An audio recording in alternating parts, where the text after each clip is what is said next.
Oyo, Tun.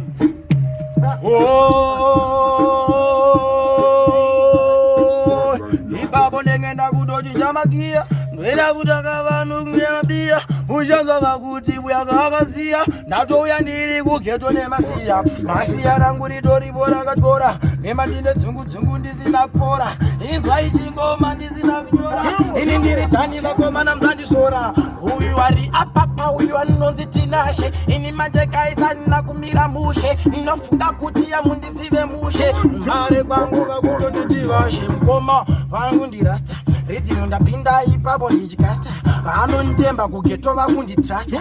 ngoma dzangu ndakatsanyira ndakafasta, ngoma vangu nyimbe, vanabadi simbe, ndakakura ndichirima mirantimbe, osinyasha timbe, ndorima ngoma kutoita kunge mvimbe, wachano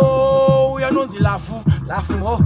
ndikaimba vese vanotisa mo, ngoma dzangu idzi hadzisipo, vavengi vanotemwa nechitina goyo, ndenge ndatouya zvangu ndine maglasi, ndakatora pabesi nemablasi, vanoziva kuti ngoma dzinodiwa nemafanzi, Buyaka inini ndichatora chibhanzi, uyu ndiye producer guys, ngoma dzangu dzinonakiza magays, asimbisi matiwe wahuziraiti, ngoma ndandi ndoimba kusvika naiti, uyu guys anonzi naizi, mangoma angu avadhaka kuita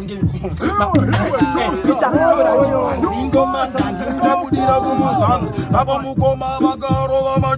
machini tobika kuita kunge mukandini, kutaka kunge ndotengesa pashabhini, besavana avantwana mainini, zita rake uyu anonzi tafadzwa, oramba ndichimba unamboinjagadzwa, ine chipo ine zvombo roparadzwa, polisi haifenyararidzwa, uyu ari pasaiti anonzi takudzwa, vanotiza vanoramba vachitambudzwa, uyu ndo mutoro wavakatakudzwa, inzwa hombe ine kuti vanosvudzwa,